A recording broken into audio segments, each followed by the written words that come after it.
উপর সাইডে একটা দেন।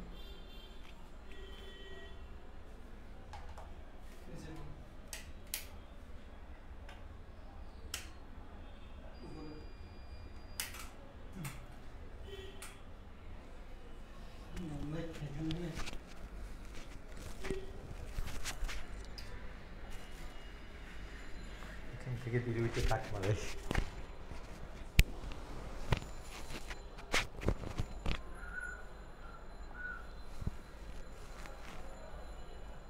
সাউন্ড হচ্ছে তো ওটাতেই।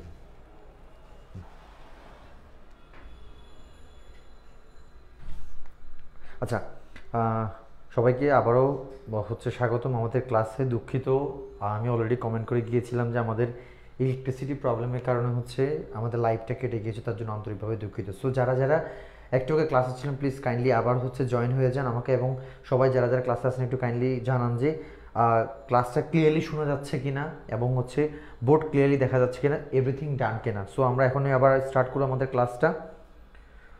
আসসালামু আলাইকুম। ওয়ালাইকুম আসসালাম ভাইয়ার। ওয়ালাইকুম আসসালাম। ওকে, সব কিছু ক্লিয়ার কিনা একটু জানলে জানান তো। আচ্ছা, ক্লিয়ার আছে।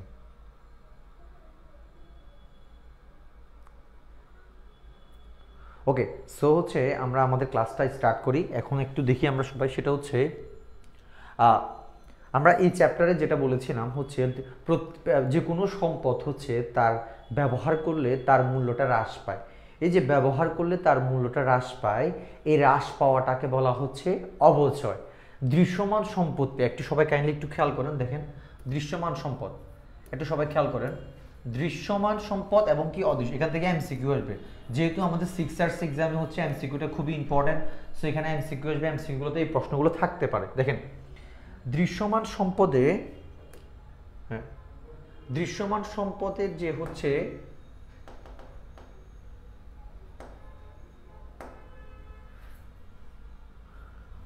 দৃশ্যমান সম্পদের যদি মূল্য হ্রাস পায় সেটাকে বলা হয় অবচয়, এবং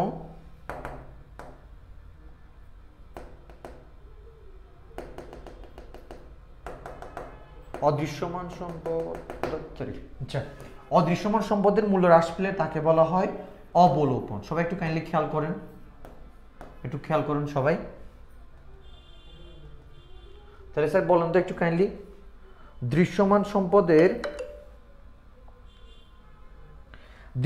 সম্পদের যদি মূল্য হ্রাস পায় তাকে বলা হয় অবচয়, আর অদৃশ্যমান সম্পদের যদি মূল্য হ্রাস পায় তাকে কি বলা হয় স্যার বলেন তো একটু কাইন্ডলি, তাকে বলা হয় অবলোপন। আমরা তো সবাই জানি, তাই না? ওকে, সো একটু সবাই একটু কাইন্ডলি অ্যাটেন্ড করেন, ভালো করে মনোযোগ দেন। দৃশ্যমান সম্পদের মূল্য হ্রাস পেলে তাকে আমরা বলি কি বলেন তো, তাকে আমরা বলি হচ্ছে অবচয়, এবং অদৃশ্যমান সম্পদের যদি মূল্য হ্রাস পায় তাকে বলি হচ্ছে আমরা অবলোপন। ওকে,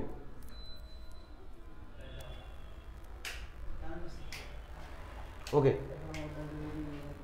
সো হচ্ছে দেখেন দৃশ্যমান সম্পদে, একটু সবাই ভালো করে খেয়াল করেন কারণ আসছে আলহামদুলিল্লাহ। দৃশ্যমান সম্পদের মূল্য হ্রাস পেলে তাকে বলা হয় অবচয়, এবং অদৃশ্যমান সম্পদের অবচয় তাকে বলে অবলোপন। সো হচ্ছে আমাদের সবাইকে একটু কাইন্ডলি মাথায় রাখতে হবে হচ্ছে আমাদের এইচএসসি সিলেবাসে হচ্ছে অদৃশ্যমান নিয়ে কোনো হচ্ছে কি নাই, অদৃশ্যমান নিয়ে কোনো ম্যাথ থাকবে না এবং এখান থেকে প্রশ্ন থাকবে না, বাট এমসিকিউ থাকবে। ভালো করে খেয়াল করেন। এরপরে ওহো দেখেন আমাদের প্রশ্ন হবে মেইনলি দৃশ্যমান সম্পদ থেকে। তাহলে স্যার বলুন তো দৃশ্যমান সম্পদের থেকে কি প্রশ্ন হবে? অবচয় নির্ধারণ করা। এখন দেখেন এইচএসসি সিলেবাসে এই যে অবচয় নির্ধারণ করা, অবচয় ধার্য করা দুইটা পদ্ধতি, একটু সবাই খেয়াল করেন। আমরা যে অবচয় ধার্য করব কয়টা পদ্ধতি? দুইটা পদ্ধতিতে।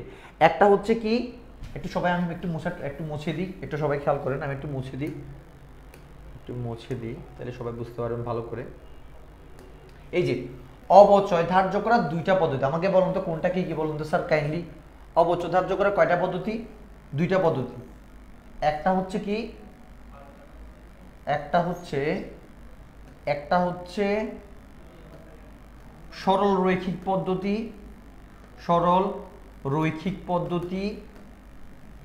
আর একটা হচ্ছে কি ক্রমহ্রাসমান জের পদ্ধতি। কি? ক্রমহ্রাসমান জের পদ্ধতি। আশা করতেছি আমরা পারবো ইনশাল্লাহ। তাহলে স্যার বলুন তো, আমি একদম বেসিক থেকে পড়াচ্ছি। যারা যদি কেউ যদি একদম যদি নাও বুঝে তারা অবশ্যই আজকে পারবে ইনশাল্লাহ। তাহলে স্যার বলুন তো একদম অবচয় ধার্য করার পদ্ধতি কয়টা? অবচয় ধার্য করার পদ্ধতি হচ্ছে দুইটা, একটা হচ্ছে দৃশ্যমান, একটা হচ্ছে সরলরৈখিক পদ্ধতি, আর একটা হচ্ছে ক্রমহ্রাসমান জের পদ্ধতি। এখন কত স্যার বলুন তো সরলরৈখিক পদ্ধতি কি, ক্রমহ্রাসমান জের পদ্ধতি সবাই কি বুঝতে পারতেছেন? একটু কাইন্ডলি আমার সাথে অ্যাটেন্ড করবেন, আমি এখান থেকে আবার এমসিকিউ করবো স্যার, খেয়াল করেন। তাহলে অবচয় ধার্য করে কয়টা পদ্ধতি? দুইটা পদ্ধতি। অনেকগুলো পদ্ধতি আছে, বাট আমাদের জন্য সবচেয়ে বেশি ইম্পর্টেন্ট এবং পৃথিবীর মধ্যে সবচেয়ে পপুলার হচ্ছে কি, একটা হচ্ছে সরল রৈখিক পদ্ধতি, আর একটা হচ্ছে কি ক্রমহ্রাসমান জের পদ্ধতি। স্যার আমরা কি সবাই বুঝতে পেরেছি? সবাইকে আমরা বুঝতে পেরেছি? এখন স্যার দেখেন, এই যে সরল রৈখিক পদ্ধতি, এটার আরো একটা নাম আছে, এটাকে বলা হয় কি স্থির কিস্তি পদ্ধতি। সবাই একটু খেয়াল করুন, আমি কিন্তু এখান থেকে প্রশ্ন করব আমি আপনাদের, ঠিক আছে? সো প্রত্যেকটা কথা খুবই ইম্পর্টেন্ট। আমি প্রশ্নগুলো ট্রাই করব হচ্ছে একদম মোটামুটি একটু ড্যাফ লেভেল ডিপ ড্রাইভ করে প্রশ্নগুলো করার জন্য। সো একটু সবাই খেয়াল করেন। তারা বলতেছে সরলরৈখিক পদ্ধতির আরেকটা নাম কি স্থির কিস্তি পদ্ধতি। Clear sir?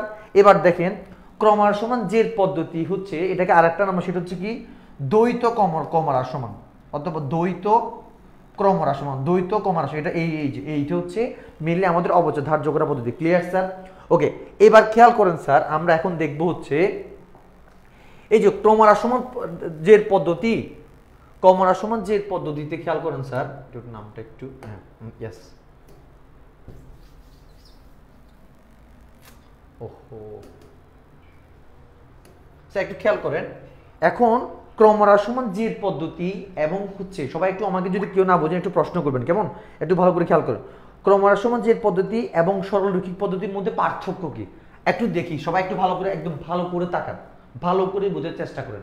আচ্ছা, আমরা এখন এটাতে যাওয়ার আগে হচ্ছে আমরা আরো কয়েকটা জিনিস হচ্ছে বোঝা ইম্পর্টেন্ট। যেহেতু আমরা বেসিক থেকে প্রশ্নটা শুরু করছি, অবচয় কি আমাদের জানাটা ইম্পর্টেন্ট, যেহেতু আমরা পুরো চ্যাপ্টার জুড়ে আমরা অবচয় নিয়ে ম্যাথ করবো। স্যার খেয়াল করেন, অবচয়টা কি? মনে করেন যে আপনি একটা ফ্রিজ কিনলেন, ফ্রিজ হচ্ছে কত? ফ্রিজ হচ্ছে 5 লক্ষ টাকা। আমরা খুব ফাস্ট শেষ করবো, কেমন? আমাদের ফ্রিজটার মূল্য কত লাখ টাকা? 5 লক্ষ টাকা, কেমন? এখন স্যার খেয়াল করেন, ভালো করে বোঝার চেষ্টা করেন। এটার মেয়াদকাল হচ্ছে মনে করেন যে 5 বছর। এটা মেয়াদ হচ্ছে কয় বছর?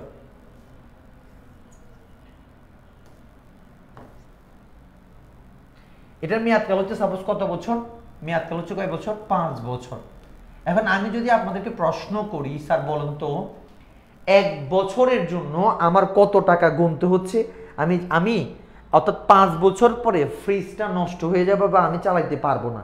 আমি এখন এমন কিছু টপিক নিয়ে আলোচনা করতেছি যেগুলো না জানলে অথবা যে টার্মগুলো না জানলে আমাদের দ্বারা ম্যাথ করা পসিবল না। সো প্লিজ একটু সবাই খেয়াল করুন, মনোযোগ দিয়ে সবাই ভালো করে বুঝেন। সবাই হচ্ছে কেউ যদি নাও বুঝেন, একদম বেসিক থেকে যদি বোঝার চেষ্টা করেন, এই ম্যাথটা বুঝে যাবেন ইনশাল্লাহ। কথা কি বুঝতে পারছেন স্যার? আমাকে একটু সবাই কাইন্ডলি জানান তো ভাইয়া, বলুন তো যদি একটা ফ্রিজের দাম যদি 5 লক্ষ টাকা হয়, কত লক্ষ টাকা? 5 লক্ষ টাকা। মেয়াদকাল যদি কয় বছর হয়? 5 বছর হয়। তাহলে 1 বছরের জন্য আমি কত টাকা করে খরচ করতে হচ্ছে আমাকে একটু বলুন তো। আমি যদি 5 দিয়ে যদি 5টা যদি স্লট করি, পচারে স্যার বলুন তো কত লাখ টাকা করে খরচ হচ্ছে, একটু কাইন্ডলি জানান দ্রুত। সবাইকে কথা বলতে হবে, হ্যাঁ, কথা না বললে আমরা বুঝবো না। সবাইকে দ্রুত কথা বলতে হবে, কথা না বললে আমরা কিছুতেই বুঝবো না স্যার। একটু কাইন্ডলি সবাই কথা বলেন।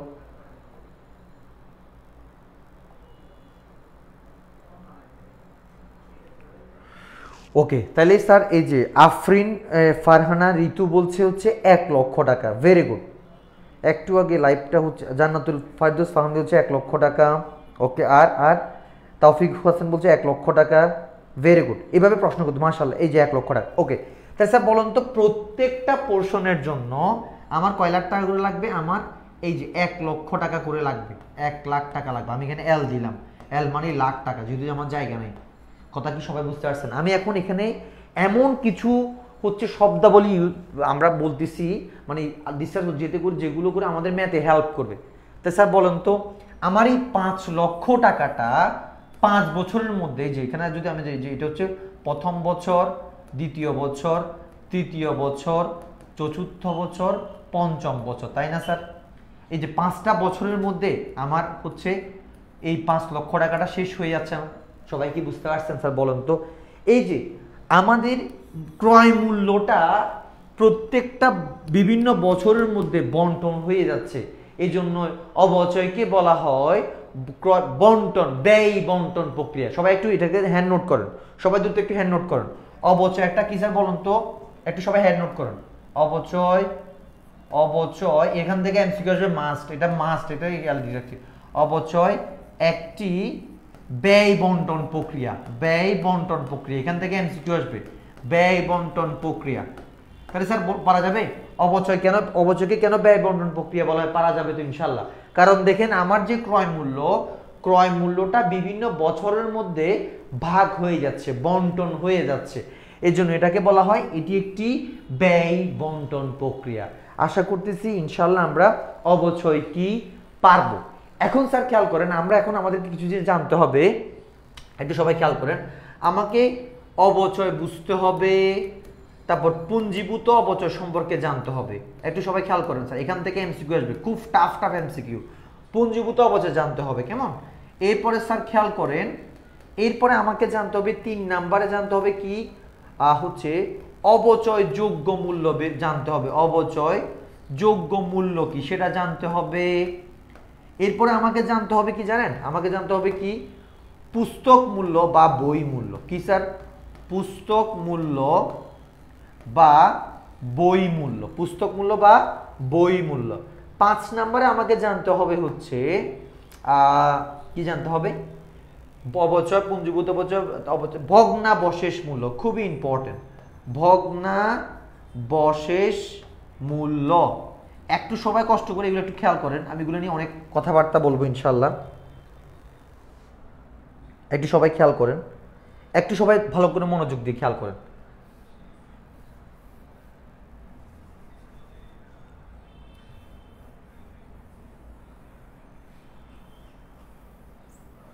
স্যার খেয়াল করেন, তাহলে আমাদের এই চ্যাপ্টারটা জানতে হলে আমাদের কয়টা জিনিস সম্পর্কে ধারণা থাকতে হবে? আমাদের অবচয় সম্পর্কে, পুঞ্জীভূত অবচয় সম্পর্কে, অবচয়যোগ্য মূল্য সম্পর্কে, পুস্তক মূল্য সম্পর্কে এবং ভগ্নাবশেষ মূল্য সম্পর্কে ভালো ক্লিয়ার একটা আইডিয়া বা পিকচার মাথায় থাকতে হবে। এখন আমি যদি প্রশ্ন করি অবচয় কি, দেখেন যদি প্রশ্ন করি অবচয় কি, কি রে, আচ্ছা হ্যাঁ অবচয় কি, দেখেন এখান থেকে ক্লিয়ার হবে। স্যার খেয়াল করুন তো, এই যে 5 লক্ষ টাকা আমার কাছে ছিল, এই 5 লক্ষ টাকাকে আমি 5টা বছরের মধ্যে 1 লক্ষ 1 লক্ষ 1 লক্ষ করে ডিভাইড করছি না? এই যে প্রত্যেক বছরের যেটা, প্রত্যেক 1 বছরের, এটাকে বলা হয় অবচয়। অর্থাৎ প্রত্যেক বছর আমি ইউজ করার জন্য যে পরিমাণ টাকা আমাকে গুনতে হচ্ছে, এটাকে বলা হয় অবচয়। আশা করতেছি অবচয় মানে যে প্রত্যেকটা ইয়ার্সটা হচ্ছে কি আমার জন্য অবচয়। আমি কি সবাইকে বুঝতে পারছি ভাইয়া বলুন তো? সবাই বুঝতে পারছেন কিনা ভাইয়া বলুন তো? সবাই বুঝতে পারছেন কিনা? সবাই কি বুঝতে পারছেন নাকি একটু বলুন তো ভাইয়া কাইন্ডলি দ্রুত। অবচয় কি সবাই বুঝে গেছে কিনা একদম দ্রুত জানান ভাইয়া। অবচয় অবচয় কি বুঝে গেছে স্যার? একটু দ্রুত জানান তো অবচয় কি, পারা যাবে কিনা ইনশাল্লাহ? অবচয় কি পারা যাবে? অবচয় কি একটু সবাই একটু কথা বলেন দ্রুত তাড়াতাড়ি, আমাদের অনেক কিছু পড়তে হবে। হ্যাঁ, কারণ এই চ্যাপ্টারটা যদি ইম্পর্টেন্ট, আমি হচ্ছে চাচ্ছি আপনাদেরকে একদম ভালো করে বেসিকটা স্ট্রং করে দেওয়ার জন্য, যাতে করে আপনারা ম্যাথগুলো খুব দ্রুত করতে হবে। এটা নিয়ে একটু কথা বলতে হবে এই জন্য। ওকে, আমি আসলে কমেন্টগুলো দেখতেছি না। আচ্ছা জি ভাইয়া বুঝতে পারছি, জি ওকে। আর আর আর ওকে ওকে ওকে ওকে ওকে ওকে স্যার এবার খেয়াল করেন স্যার, এবার তাহলে অবচয় কি ডান, অবচয় আমরা বুঝে গেছি আলহামদুলিল্লাহ, এটাকে আমরা একটা টিক মার্ক দিয়ে দিই। এবার আমাকে বুঝতে হবে পুঞ্জীভূত অবচয় মানে কি, পুঞ্জীভূত। আচ্ছা এখানে কয়েকটা জিনিস খেয়াল করেন, আমাদেরকে মাথায় রাখতে হবে কয়েকটা জিনিস। অবচয়ের আরো কিছু, পুঞ্জীভূত অবচয়ের আরো কিছু নাম আছে, একটু সবাই লিখে রাখেন। হ্যাঁ, পুঞ্জীভূত অবচয়ের আরো কিছু নাম আছে, পুঞ্জীভূত অবচয়ের আরো কিছু নাম আছে। দেখেন পুঞ্জীভূত অবচয়ের আরো কিছু নাম হচ্ছে, স্যার খেয়াল করেন একটু লিখে দিই এখানে, সেটা হচ্ছে দেখেন স্যার, পুঞ্জীভূত অবচয়ের আরো কিছু নাম হচ্ছে দেখেন স্যার, মোট অবচয়, মোট অবচয়, ক্রমযোজিত অবচয়, ক্রমযোজিত অবচয়।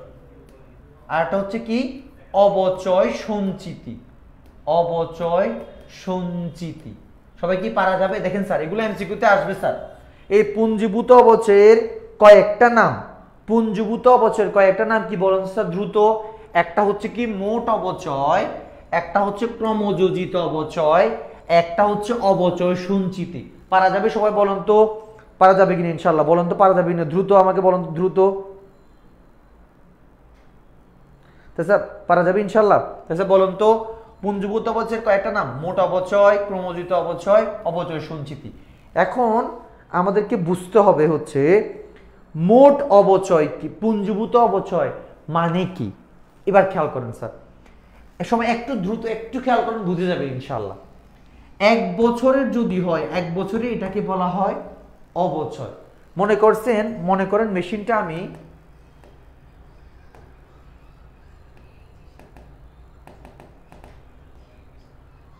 মেশিনটা আমি মনে করেন যে হচ্ছে 2 বছর ইউজ করছি, 2 বছর, কেমন 2 বছর মেশিনটা আমি ইউজ করছি, 2 বছর। তাই স্যার বলুন তো আমার 2 বছরের অবচয় কত আসছে বলুন তো স্যার? 2 বছরের অবচয় কত আসছে? 1 বছরের অবচয় যদি 1 লক্ষ টাকা হয়, 2 বছরের অবচয় কত লাখ টাকা আসছে? সবাই দ্রুত বলুন তো স্যার। 2 লক্ষ টাকা আসে না? 2 লক্ষ টাকা আসে কিনা?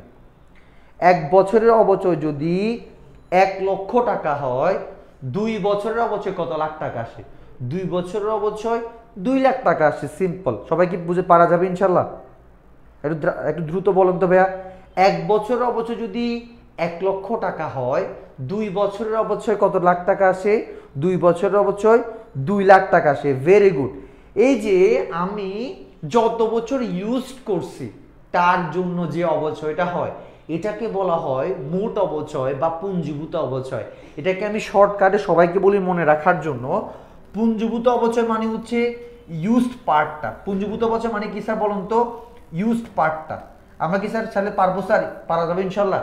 অবচয় মানে হচ্ছে প্রত্যেক বছরে যেটা আমি আসতেছে ইকুয়াল অ্যামাউন্ট অফ মানি, এটাকে বলা হয় অবচয়। আর পুঞ্জীভূত অবচয় মানে কি? আমি যত বছর ইউজ করছি,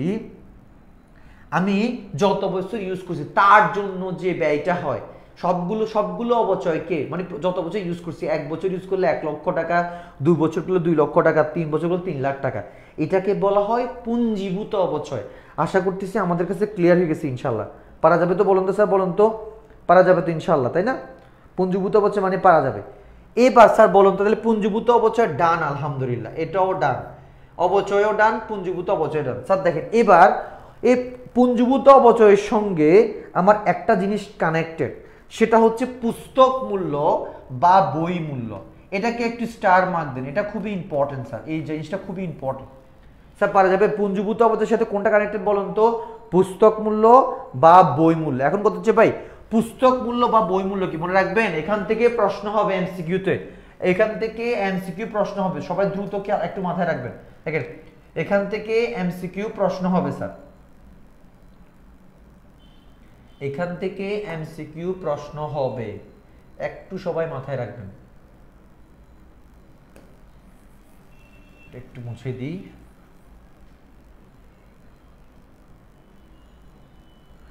ওকে স্যার এবার খেয়াল করেন, এই যে বলুন তো স্যার আমি 5 বছরের মধ্যে 2 বছর ইউজ করে ফেলছি, কত বছর এখন আনইউজড বা অব্যবহৃত আছে বলেন তো একটু কাইন্ডলি? কত বছর এখন ইউজ করি নাই, কত বছর ইউজ করি না একটু বলেন তো? এই যে 3 বছর আমি ইউজ করি না। আমি যদি একটু কালার প্যান্টটা যদি চেঞ্জ করি তাহলে কোনটা আসবে দেখি তো?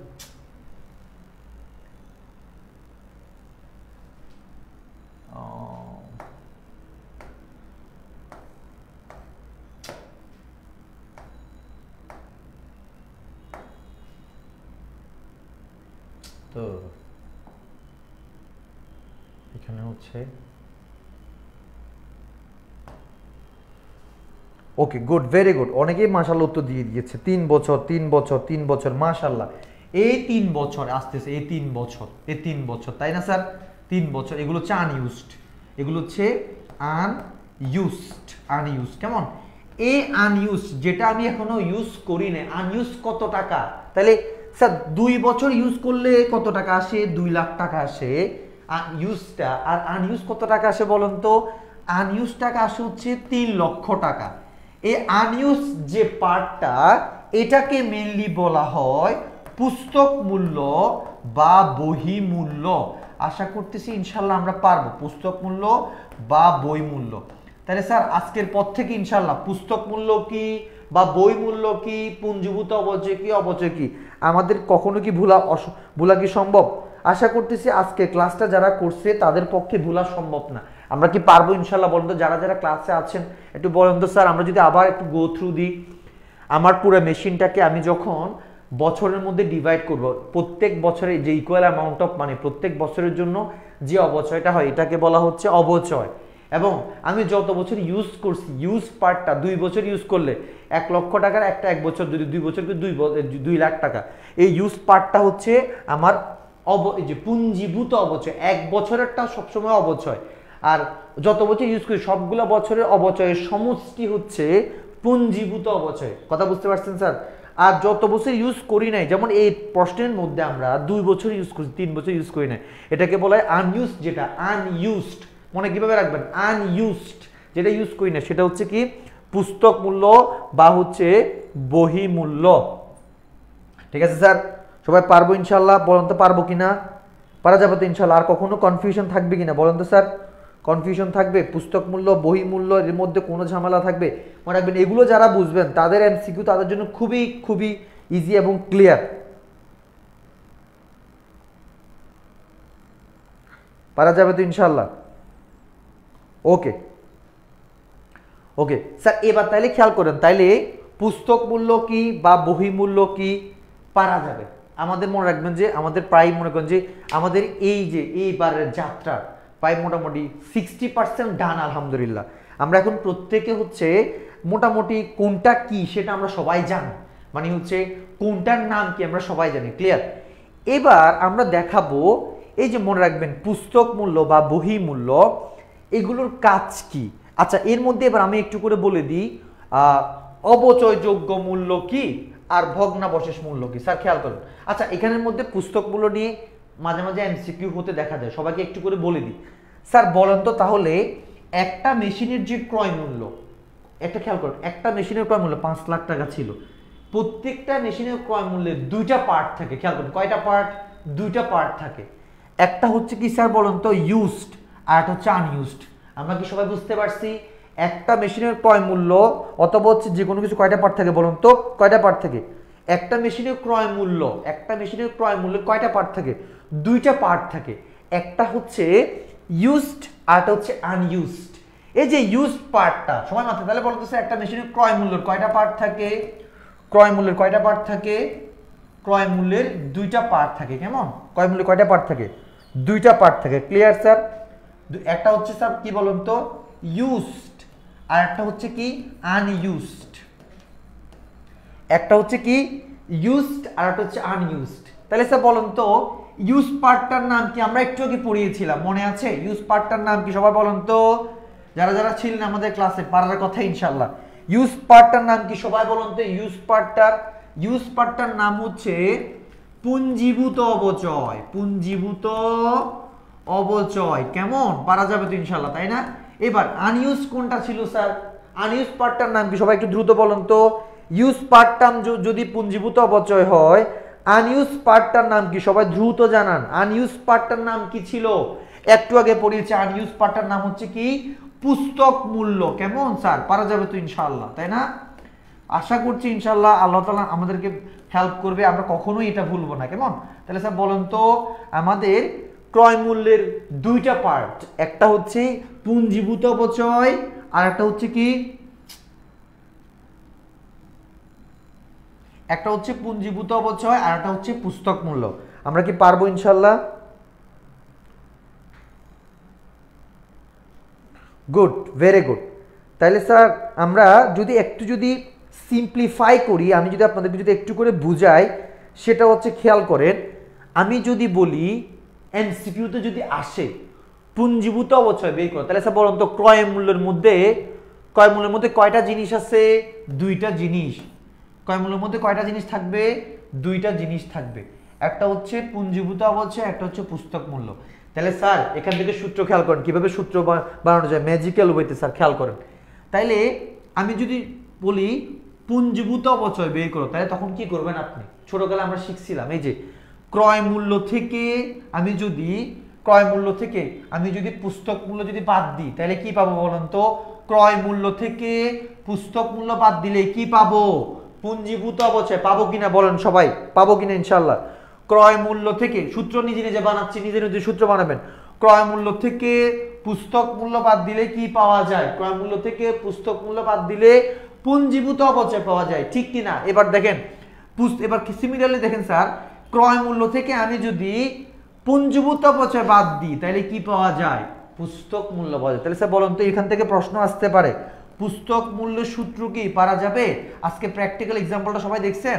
পুস্তক মূল্যের সূত্র হচ্ছে কি বলুন তো, দ্রুত বলুন তো। পুস্তক মূল্যের সূত্র হচ্ছে ক্রয় মূল্য মাইনাস হচ্ছে কি পুঞ্জীভূত অবচয়। তাহলে স্যার আমরা পারবো তো? পুস্তক মূল্যের সূত্র পারবো তো ইনশাআল্লাহ? পুস্তক মূল্যের সূত্র পারা যাবে না? সবাই বলুন তো দ্রুত, পারা যাবে কিনা বলুন তো? পুস্তক মূল্যের সূত্র কি বলুন তো, পারা যাবে? পুস্তক মূল্যের সূত্র পারা যাবে তো না, তাই না ইনশাআল্লাহ?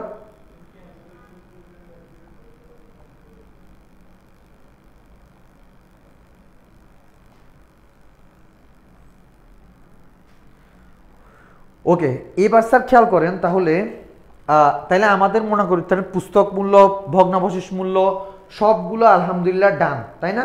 সবগুলো আমাদের ডান। কেমন? এই যে ভেরি গুড, মাশাআল্লাহ। এবার স্যার খেয়াল করেন, আমি সবগুলোকে একটু ইরেজ করে দিচ্ছি। কেমন? একটু স্যার খেয়াল করেন, সবাই সবগুলোকে ইরেজ করতেছি। সবাই একটু চাইলে স্ক্রিনশট নিতে পারেন। Erase everything.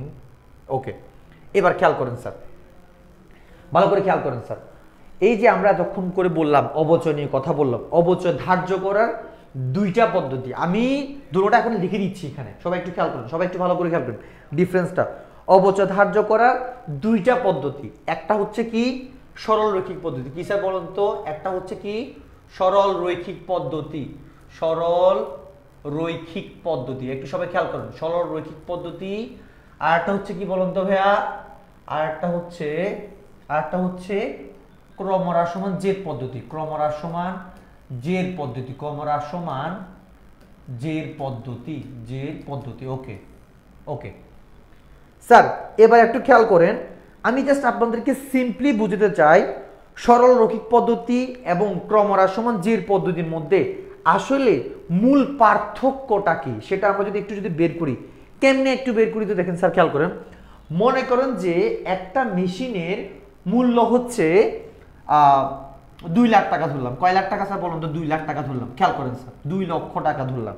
একটা মেশিনের ক্রয় মূল্য হচ্ছে 2 লক্ষ টাকা ধরলাম, সে ফর এক্সাম্পল। এখন স্যার খেয়াল করুন ভালো করে, আমি যদি মেশিনটার এই যে এখানেও প্রথম বছর অবচয় বের করব, এখানেও প্রথম বছর অবচয় বের করব। স্যার সবাই একটু ভালো করে খেয়াল করুন মূল ডিফারেন্সটা। প্রথম বছর, এখানে হচ্ছে প্রথম, দ্বিতীয় বছর। কেন আমরা এখানে দেখতে পাচ্ছি, দেখেন কেন এটার নাম ক্রমহ্রাস সমান জের পদ্ধতি হলো, কেন এটার নাম সরল রৈখিক পদ্ধতি হলো, সবগুলো আমরা ইনশাল্লাহ এখান থেকে শিখে যাব ইনশাল্লাহ। স্যার খেয়াল করেন, এই যে 2 লক্ষ টাকা, এই কথাটার মানে কি? মানে হচ্ছে মেশিনের ক্রয় মূল্য। মনে করুন যে অবচয় হার হচ্ছে সাপোজ হচ্ছে 10%, এটাও 10%, এটাও 10%। মূল ডিফারেন্সটা স্যার খেয়াল করেন। তাহলে স্যার আমি অবচয় ধার্যটা কিভাবে করবো স্যার? খেয়াল করেন, 2 লক্ষ টাকা ইন্টু 10%, তাহলে এটা অবচয় কত আসবে বলুন তো? প্রথম বছর অবচয় 20,000 টাকা না স্যার? কত টাকা আসবে? 20,000 টাকা। দ্বিতীয় বছর অবচয়টা কিভাবে ধরবো বলুন তো? সবাই আমাকে একটু হেল্প করেন স্যার, আমি তো ক্যালকুলেশন করতে পারি না, একটু দ্রুত হেল্প করেন তো। সেম 2 লক্ষ টাকা ইন্টু 10%, সেটাই তো, তাই না? 10%, তাহলে এটা কত আসবে? 20,000 টাকা। তাহলে স্যার খেয়াল করেন ডিফারেন্সটা কোথায় স্যার? খেয়াল করেন এখানে দেখেন সরল রৈখিক পদ্ধতিতে প্রত্যেক বছর অবচয়টা ক্রয় মূল্যের উপর ধার্য হয়, এই জন্য প্রত্যেক বছর অবচয়ের পরিমাণ কি হয়? সেম হয়। কেমন স্যার, বুঝে গেছে? তাইলে সরলরৈখিক পদ্ধতি মানে কি? যে পদ্ধতিতে প্রত্যেক বছর অবচয়ের মূল্য একই হয়, সমান হয়, সেটাকে কি বলে? সরলরৈখিক পদ্ধতি। MCQ, point to be noted. কোন পদ্ধতিতে অবচয় প্রত্যেক বছর একই হয় বা সমান হয়, সেটা হচ্ছে সরলরৈখিক পদ্ধতি। আমরা পারবো তো ইনশাল্লাহ, তাই না? কোন পদ্ধতিতে প্রত্যেক বছর অবচয়ের পরিমাণ একই হয় বা সমান হয়? সরলরৈখিক পদ্ধতি। স্যার পারা যাবে তো ইনশাল্লাহ। হোয়াট ইজ ডিক্লারিং মেথড, ক্রমহ্রাসমান-জের পদ্ধতি। যদি এখন ক্রমহ্রাসমান-জের পদ্ধতি, আমাদের মূল পার্থক্যটা কি স্যার খেয়াল করেন। এখানে আমি প্রত্যেক বছর 2 লক্ষ টাকার উপর ধরছি, কিন্তু আমি এখানে প্রত্যেক বছর 2 লক্ষ টাকার উপর ধরতে পারবো না। কেন ধরতে পারবো না একটু সবাই খেয়াল করেন। কারণ স্যার খেয়াল করেন, এখানে 2 লক্ষ টাকা না, এখানে আমি প্রথম বছর ঠিকঠাক করে ধরবো। দেখেন 2 লক্ষ ইন্টু 10% ইকুয়ালস টু 20,000। ওকে ভাই, এটা নিয়ে কোনো ঝামেলা নেই, অবশ্যই এখানে 20,000 টাকা আসছে। কিন্তু এখানে খেয়াল করেন, প্রথম বছর আমি 2 লাখ এখানের উপর ধরলাম, এখানে 2 লাখের উপর ধরলাম। কিন্তু সরলরৈখিক পদ্ধতিতে আমি প্রথম বছর ধরছি কিসের উপর? 2 লাখ টাকার উপর, আগেরটার উপর। আমি কিন্তু ক্রমহ্রাসমান-জের পদ্ধতিতে আর 2 লাখ টাকার উপর ধরতে পারবো না। যেমন তাহলে কেমনে ধরবো স্যার বলেন তো, কিভাবে ধরবো? এই 2 লক্ষ টাকা থেকে আমাকে প্রথম বছরের অবচয়টা মাইনাস করতে হবে, প্রথম বছরের অবচয়টা মাইনাস করতে হবে। তাহলে মাইনাস করলে কত হয় স্যার বলেন তো, কত হয়? 2 লক্ষ থেকে 20,000 টাকা মাইনাস করলে কত হবে স্যার বলেন তো? 2 লক্ষ থেকে 20,000 টাকা মাইনাস করলে হবে 1,80,000 টাকা। আমার অবচয় ধার্য করা হবে 1,80,000 টাকার উপর। So it becomes to 18,000। Okay, তাহলে স্যার বলুন তো দ্বিতীয় বছরে অবচয় কত? 18,000 টাকা। তাহলে স্যার বলুন তো তৃতীয় বছরে, ভেরি গুড, মাশাআল্লাহ। স্যার তৃতীয় বছরে কিভাবে ধরতে হবে? তখন আমাকে কি করতে হবে বলেন তো? এই 2 লক্ষ টাকার উপর আপনাদের জন্য প্রশ্ন, তৃতীয় বছরের অবচয় কত হবে, কেমনে বের করব? এই 2 লক্ষ থেকে, অথবা 2 লক্ষ লাগবে না, 1,80,000 থেকে আমি কত বাদ দিব? 18 বাদ দিব। 18 বাদ দেওয়ার পরে কত হয়? 1,80,000 থেকে 10 গেলে হচ্ছে 70, 70 আট গেলে 1,62,000 টাকার উপর ধরবো, ইন্টু 10%, তাহলে কত হবে? 16,200। স্যার দেখছেন, সবাই কি বুঝতে পারছেন স্যার? বুঝতে পারছেন স্যার? স্যার দেখছেন? দেখেন আমরা দেখতে পাচ্ছি ক্রমহ্রাসমান-জের পদ্ধতিতে প্রত্যেক বছর আমার মেশিনের মূল্যটাও হ্রাস পাচ্ছে এবং অবচয়ের পরিমাণও হ্রাস পাচ্ছে। এই জন্য এটাকে বলা হয় ক্রমহ্রাসমান-জের পদ্ধতি। আশা করতেছি আজকের পর থেকে কেউ ভুলবেন না যে এটাকে কেন ক্রমহ্রাসমান-জের পদ্ধতি বলা হয়। কারণ যে পদ্ধতিতে প্রত্যেক বছর মেশিনের মূল্য হ্রাস পায় এবং অবচয়ের পরিমাণ হ্রাস পায়, তাকে বলা হয় ক্রমহ্রাসমান-জের পদ্ধতি। পয়েন্ট টু বি নোটেড, এমসিকিউতে আসতে পারে কোন পদ্ধতিতে প্রত্যেক বছর অবচয়ের পরিমাণ হ্রাস পেতে থাকে এবং মূল্য হ্রাস পেতে থাকে, সেটা হচ্ছে ক্রমহ্রাসমান-জের পদ্ধতি। আশা করতেছি ইনশাআল্লাহ আজকের পর থেকে আমাদের কখনোই এই ম্যাথে কখনোই প্রবলেম হবে না। Clear sir? ওকে, তাইলে স্যার এটা একটু মুছে দিচ্ছি, কেমন? ওকে, তাহলে এটা একটু মুছে দিচ্ছি, কারণ আমাদের মোটামুটি হচ্ছে এই দুইটা পদ্ধতির মোটামুটি বেসিকটা ক্লিয়ার হয়ে গেছে, তাই না স্যার? এবার খেয়াল করেন, আমি আরো কয়েকটা জিনিস দেখাতে চাই আপনাদেরকে, কয়েকটা জিনিস বলতে চাই। সরলরৈখিক পদ্ধতি আরেকটা হচ্ছে কি? ক্রমহ্রাসমান-জের। ক্রমহ্রাসমান-জের স্যার কয়েকটা জিনিস খুবই ইম্পর্টেন্ট, একটু খেয়াল করেন। ওহো,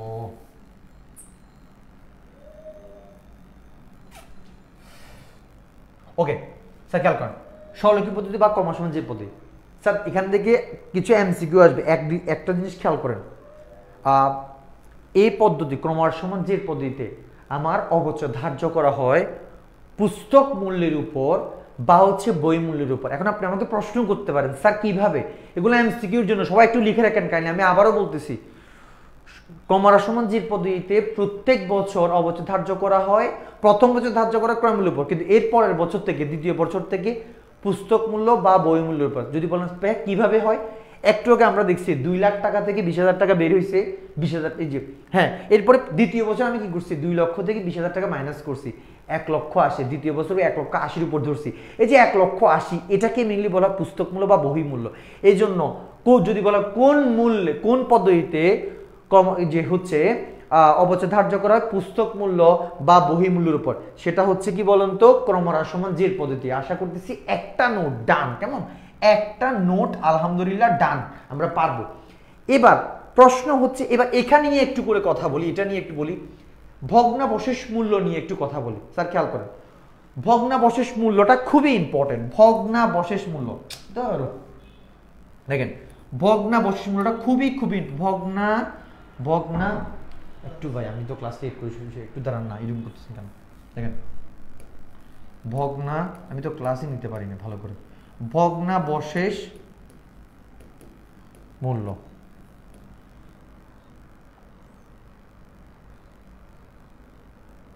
স্যার এই ভগ্নাবশেষ মূল্য নিয়ে একটু কথা বলি।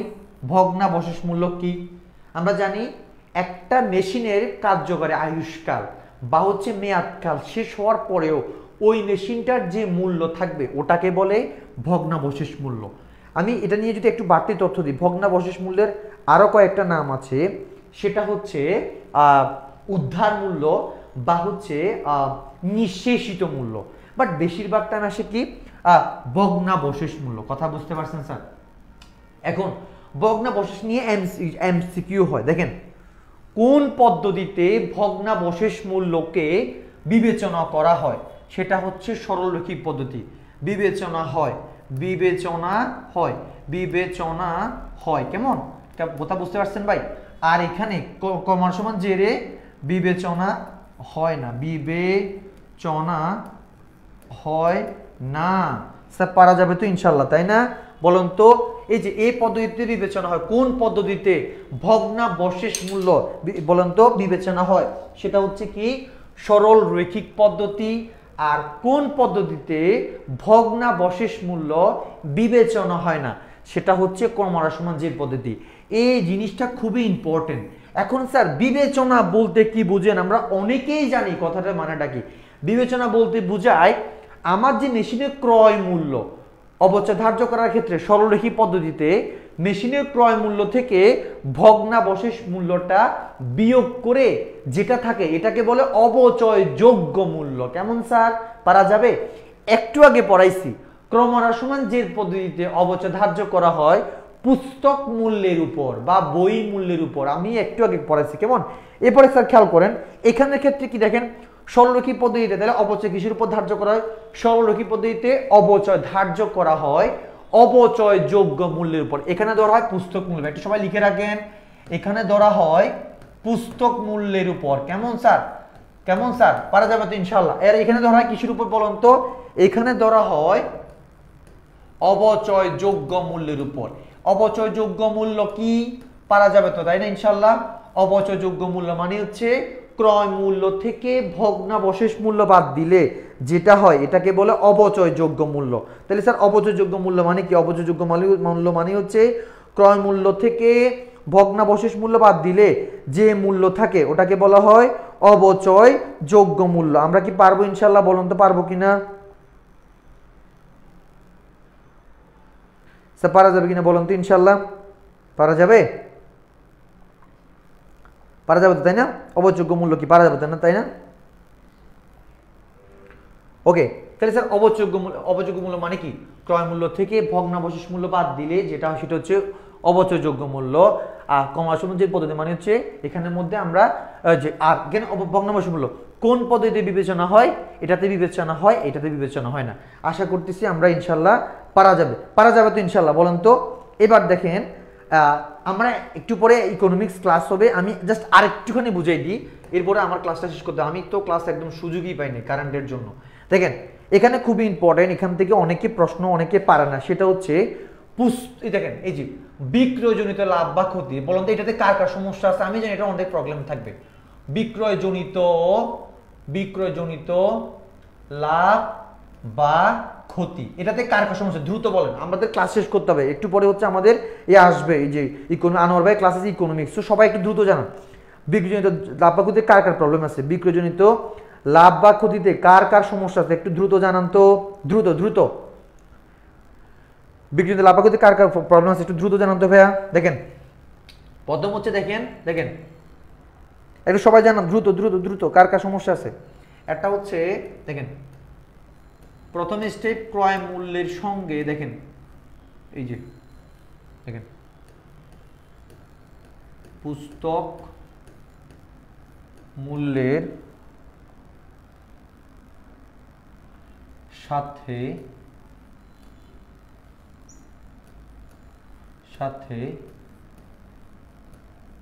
বিক্রয় মূল্যের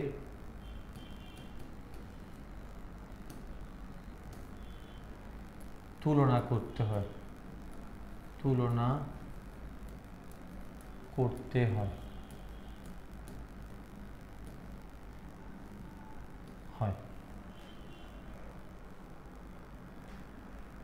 ওকে, সে খেয়াল করুন তো। তাহলে প্রথম বিক্রয়জনিত লাভ বা ক্ষতি কিভাবে বের করে, খুব ইম্পর্টেন্ট জিনিস। নাই হ্যাঁ, এই তো আমি চকবাজার কেন ক্লাসে কেন, কোথায় কোথায় কোথায়? ও আচ্ছা দাঁড়া, আমি তোকে ক্লাস থেকে বেরিয়ে কল দিচ্ছি, আমি অনলাইন ক্লাসে তো। ওকে, সমস্যা নেই। ওকে স্যার, একটু খেয়াল করুন সবাই দ্রুত। সরি, আমার একটা কল আসছে আমাকে এখনই। হচ্ছে স্যার অর্থনীতি ক্লাস হবে না। আচ্ছা স্যার তাহলে শুনেন, আচ্ছা আমাদের যেহেতু আচ্ছা আমি তারপরে একটু করে বলে দিই, ক্লাসটা স্কুইট করতে হবে। প্রথম পয়েন্টটা হচ্ছে কি, পুস্তক মূল্যের সাথে বিক্রয় মূল্য কি করতে হবে, তুলনা করতে হয়। এরপরে স্যার দ্বিতীয় নাম্বারটা খেয়াল করেন, দ্বিতীয় হচ্ছে স্যার খেয়াল করেন, এখন স্যার লাভ, তাহলে এখানে তুলনা বলতে আমরা বিয়োগ বুঝাচ্ছি, যোগ বিয়োগকে বুঝাচ্ছি। স্যার খেয়াল করেন, যদি আমার লাভ হয়, সুতরাং যদি লাভ হয় তাহলে কি হবে জানেন স্যার, আমার বিক্রয় মূল্য, এখানে বিক্রয় মূল্য, এখানে হচ্ছে কি পুস্তক মূল্য, আর যদি ক্ষতি হয়, ক্ষতি সমান বিক্রয় মূল্য ইন্টু পুস্তক মূল্য। কেমন? একটু স্যার খেয়াল করেন, এখান থেকে এই ম্যাথটা সরলরৈখিক পদ্ধতিতে এই ম্যাথটা মাস্ট আসবে পরীক্ষায় ইনশাআল্লাহ। সবাই একটু খেয়াল করেন। তো স্যার দেখেন, লাভ কখন হবে, ক্ষতি কখন হবে? স্যার দেখেন, যখন পুস্তক মূল্য চেয়ে আমার বিক্রয় মূল্য বেশি হবে তখন আমার লাভ হবে। পুস্তক মূল্য চেয়ে বিক্রয় মূল্য বেশি হলে কি হবে বলুন তো স্যার, লাভ হবে। আর পুস্তক মূল্য চেয়ে বিক্রয় মূল্য যদি কম হয় তাহলে ক্ষতি হবে। এই যে পুস্তক মূল্য চেয়ে বিক্রয় মূল্য কম হলে ক্ষতি হবে, পুস্তক মূল্যের চেয়ে বিক্রয় মূল্য বেশি হলে লাভ হবে। আশা করতেছি প্রত্যেকে বুঝতে পারছেন ইনশাআল্লাহ। সো একটি স্ক্রিনশট মারেন, এই বিক্রয়জনিত লাভ বা ক্ষতি বের করার মূল ফর্মুলাটা খেয়াল করেন। এটা হচ্ছে কি, প্রথম ফার্স্ট কাজ হচ্ছে পুস্তক মূল্যের সাথে বিক্রয় মূল্যের তুলনা করতে হয়, আচ্ছা স্যার দেখেন, আচ্ছা এই যে হৃদয়ে কুরআন, আচ্ছা আমরা এখনই ক্লাসটা আমি কুইট করতেছি স্যার, খেয়াল করেন ইনশাআল্লাহ। দেখেন এরপরে লাভ সমান কি, আমাদের পুস্তক মূল্যের সাথে বিক্রয় মূল্য তুলনা, মানে দেখেন যদি বিক্রয় মূল্য পুস্তক মূল্যের চেয়ে বড় হয় তাহলে হচ্ছে আমার লাভ হবে। আবার দেখেন স্যার খেয়াল করেন, বিক্রয় মূল্য যদি পুস্তক মূল্য যদি ছোট হয় তাহলে ক্ষতি হবে। Clear sir? তাহলে প্রশ্নের মধ্যে, আর মজার বিষয় হচ্ছে প্রশ্নের মধ্যে অবশ্যই স্যার কি হবে স্যার, দেখেন আমাদের এটা হচ্ছে শুরু, মানে আপনাদের এই ঝালায় আমি ক্লাসটা নিতে পারছি, আমাদেরকে এখনই আপনাদের ইকোনমিক্স ক্লাস শুরু হবে। আমি ক্লাসটা নিতে পারিনি, আমাদের তো আজকের ক্লাসে হচ্ছে পুরাই চ্যাপ্টারটা নিয়ে আলোচনা করার কথা ছিল। সো ইনশাল্লাহ আপনাদের ইকোনমিক্স ক্লাস এখনই হবে, কেউ ভয় পাইয়েন না, এখনই ভাইয়া আসবে। আমি আসলে একদম কম সময় পাইছি আমার ক্লাসটা শুরু হওয়ার জন্য, তার কারণ হচ্ছে যে ইলেকট্রিসিটি প্রবলেম ছিল এই জন্য। আচ্ছা যাই হোক, সো সমস্যা নাই। আশা করছি যারা ক্লাসটা করতে পারছেন অথবা করছেন তাদের জন্য তারা মোটামুটি কিছু না কিছু বুঝতে পারছেন ইনশাল্লাহ। সো সমস্যা নাই, আমাদের ম্যারাথন ক্লাস হবে পরীক্ষার আগে বুধবারে। আমাদের দেখা হচ্ছে নেক্সট চ্যাপ্টার নিয়ে, খুবই গুরুত্বপূর্ণ চ্যাপ্টার, অনুপাত বিশ্লেষণ, আর্থিক বিবরণী অনুপাত বিশ্লেষণ। সেটা হচ্ছে হিসাব বিজ্ঞান দ্বিতীয় পত্র 6ষ্ঠ অধ্যায় নিয়ে। এটা খুবই ইম্পর্টেন্ট, এখান থেকে 2টা প্রশ্ন মনে রাখবেন, দৃশ্যমান অদৃশ্যমান থেকে 2টা, অনুপাত বিশ্লেষণ থেকে 2টা। সো নেক্সট ক্লাসে বুধবারে ঠিক 8টায় আজকের মতো আবার বেসিক থেকে স্টার্ট করা হবে। সো হচ্ছে সবাই ক্লাসে অ্যাটেন্ড থাকবেন। আর যারা বোর ফিল করতেছেন তাদের জন্য আন্তরিকভাবে, আপনাদের ক্লাস এখনই শুরু হবে। আশা করতেছি প্রত্যেকে ক্লাস থেকে মোটামুটি কিছু না কিছু শিখতে পারছেন, বেসিক কিছুটা হলে আসছে। সো আর ক্লাসটা কন্টিনিউ করা যাচ্ছে না। ওকে, সো আজকের জন্য ক্লাসটা কুইট করতে হচ্ছে। ঠিক আছে, ভালো থাকেন, আসসালামু আলাইকুম। ও ভাই